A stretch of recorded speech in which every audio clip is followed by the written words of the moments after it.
जदि आपण करड़ियो माछ को एमिति बनेबे ताहले टेस्ट पूरा जबरदस्त लागिबो और समस्ते आपण को मध्य प्रशंसा करिवे।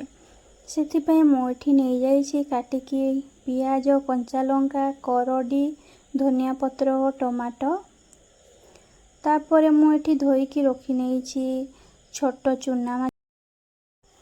तापरे आमे पकई नेबा पियाज, टमाटो, कंचा लंका, करडी, धनिया पत्र। तापरे आमे एबे देई देबा हळदी, स्वाद अनुसार लूण और बाटिकी रखिथिबा सरिष, अदा, रसुण बटा। एहाकू देई देला परे आमे भलो भावरे मिक्स करि नेबा और मैरिनेट हेबा पई छाडी देबा।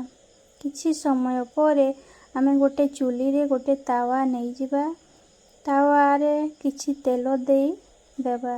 तेल टिके गरम होला परे सेथिरे आमे मैरिनेट करि रखिथिबा करडी और चुना माछ को तावा रे देई भलो भावरे एपट सेपट करी मिक्स करि नेबा तेल और माछ को।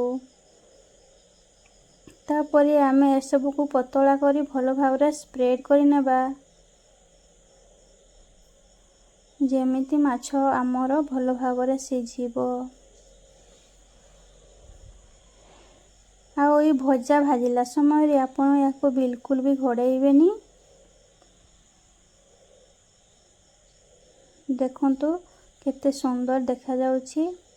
किछि समय परे आमे याको ओलटाई देबा।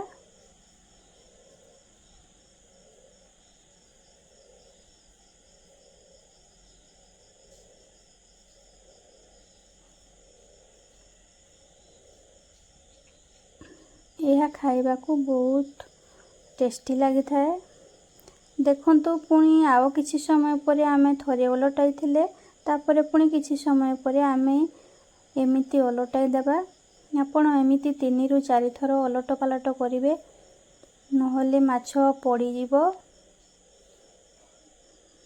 ऑलमोस्ट आमर एबे होई आसिलानी। देखंतु आमर माछ एबे गोल्डन देखा गलानी। आउ देखंतु एबे आम माछ भजा पूरा रेडी सर्व करिवा पई। वीडियो भलो लागिथिले